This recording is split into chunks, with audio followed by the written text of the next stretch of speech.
Where are we today?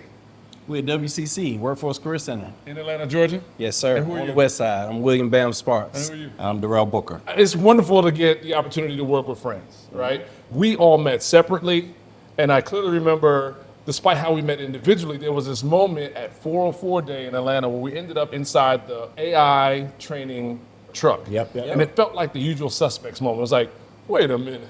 You're here, I'm here. We could do some crazy stuff together. Yeah. Right? Yeah. I always say God orbits good people around each other. So to me, it wasn't, that crazy that we all got connected. That's right. As a matter of fact, you were just talking about Art Basel, and you and I met at Art Basel at the Hip Hop Museum.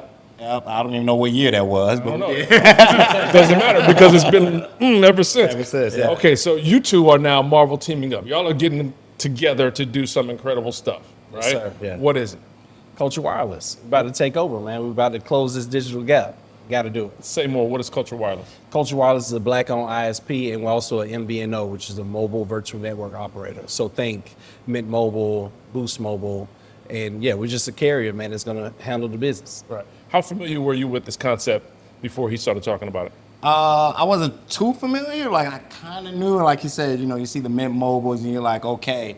But I didn't really understand that it was something that, as a black man or black men, that was something that we could obtain, and there was an ownership opportunity. So immediately I was like, okay, I see where this is going. Right.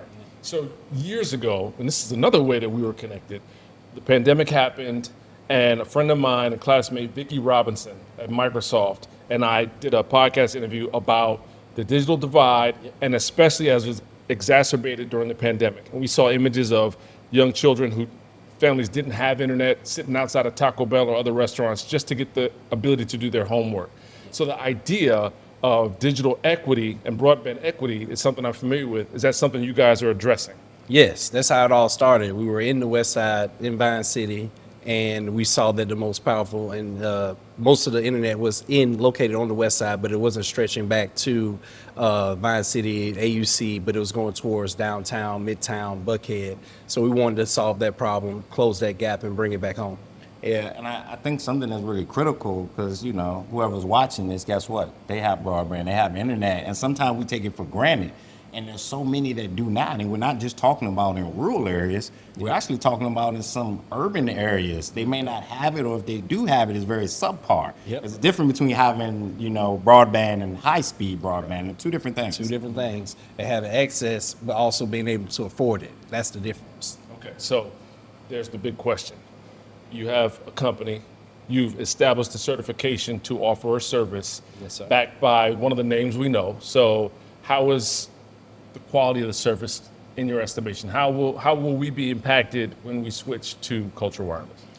There'll be no impact. It's going to be the same service that you're already getting. So it's just a black face. At the end of the day, we want to make sure we're providing for not just our community, rural communities, anybody in need. And we have the certifications, like you said, from the big boys, because there's only 3 major carriers anyway.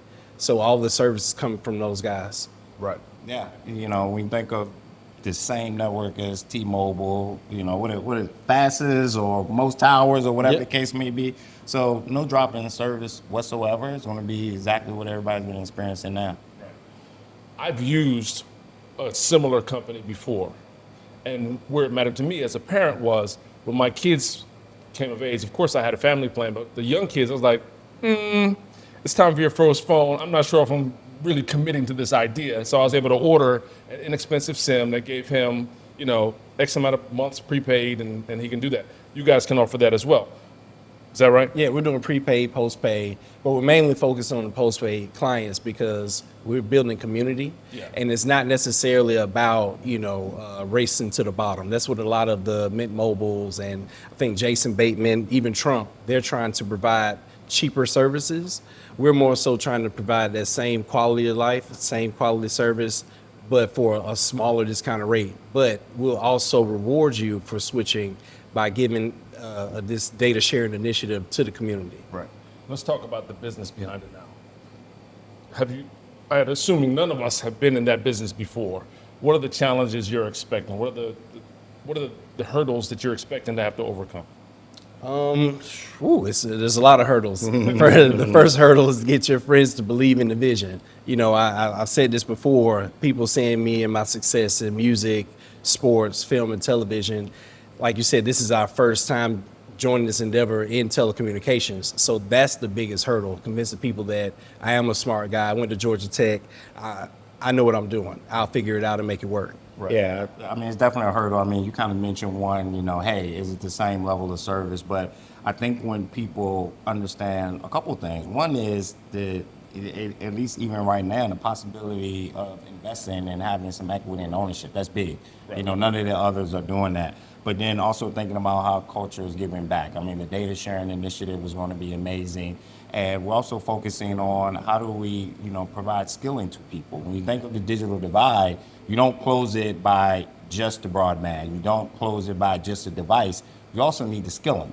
Because when you have all three of those, then people can really get that economic mobility. They can go and get those careers and go and get those jobs that they want to get. So those are all the things that we want to bring to customers of Culture Wireless.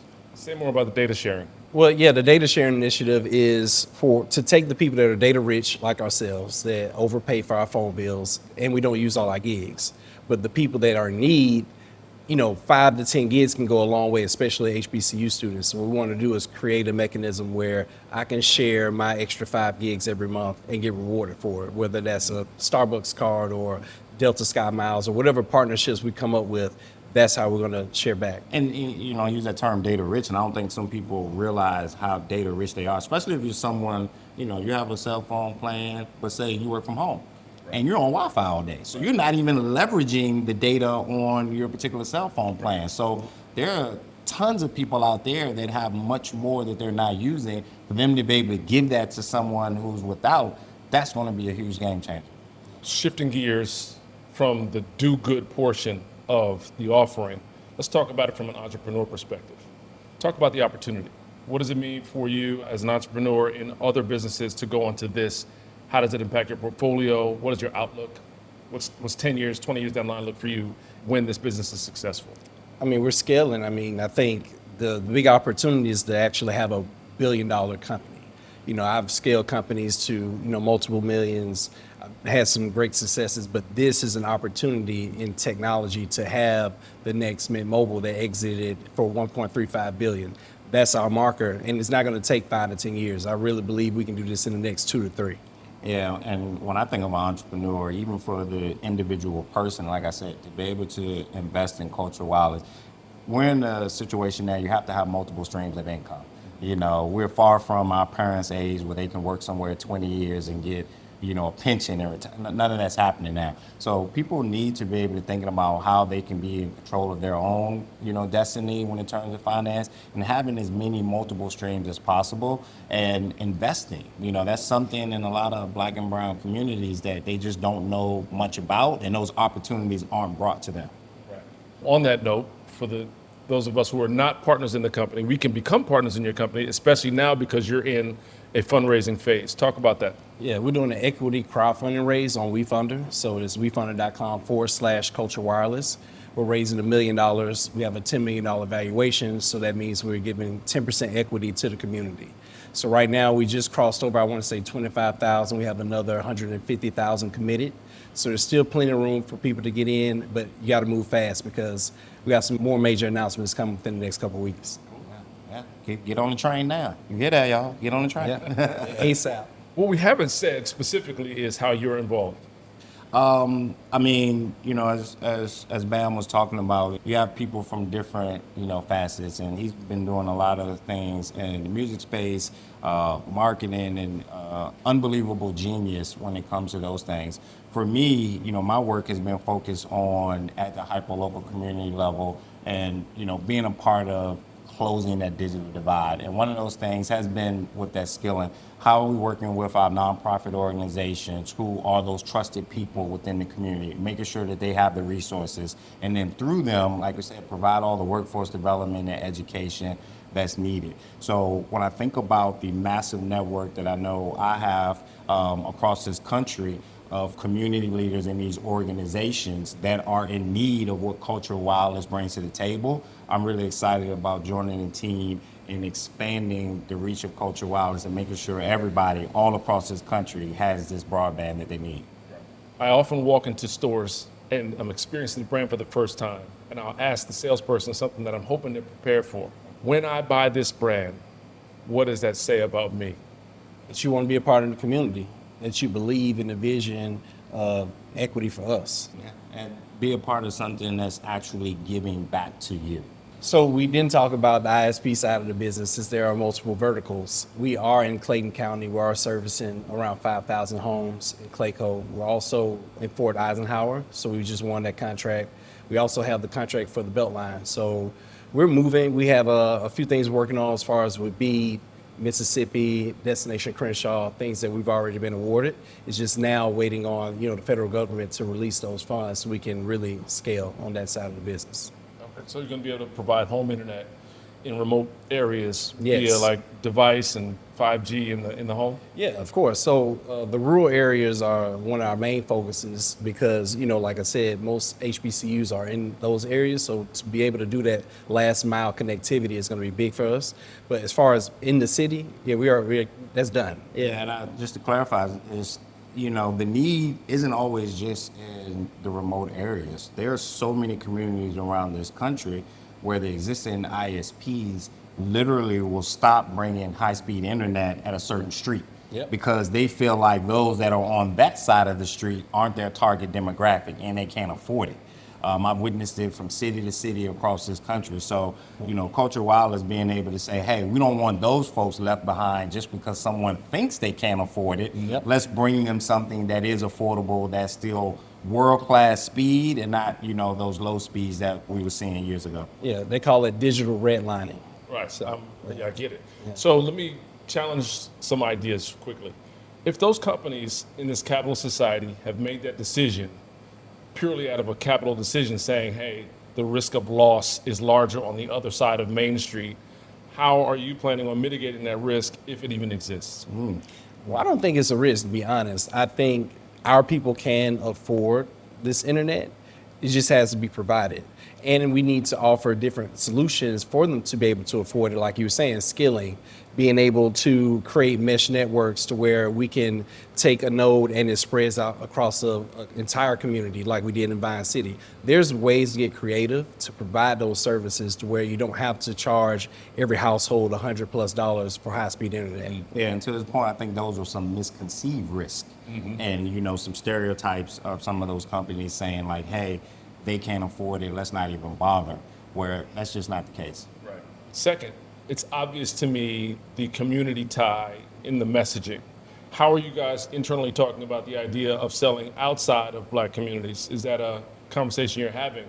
Can you compete for the market share outside of our community by providing the same service? Of course, especially in rural areas. I mean, you know what the rural areas look like in Yes. South Georgia. Yeah. So it's not all of us. So we want to provide for everybody. And at the end of the day, I say this all the time, we give away our culture for free. And I feel like once we make it cool, everybody's going to jump on board anyway. And it's the same service. So once they understand that we are providing not just the services, but the cool factor to telecommunications, it's going to spread. Yeah, I agree. If you just think of that term culture, to me, that's all cultures. Even though it may started with the Black culture, and as he said, give it away for free, we also understand when you solve for Black people, you literally solve for everybody. Yeah. Yep. So, starting at this point and really putting together a business model that works within the Black community, it will ripple to everywhere else that's in need. So, Culture Wireless is for everybody. Yeah. Period. Ben Sparks, Darrell Booker, My God. thank you so much, No, man. thank you so much. I appreciate all your support. Yeah.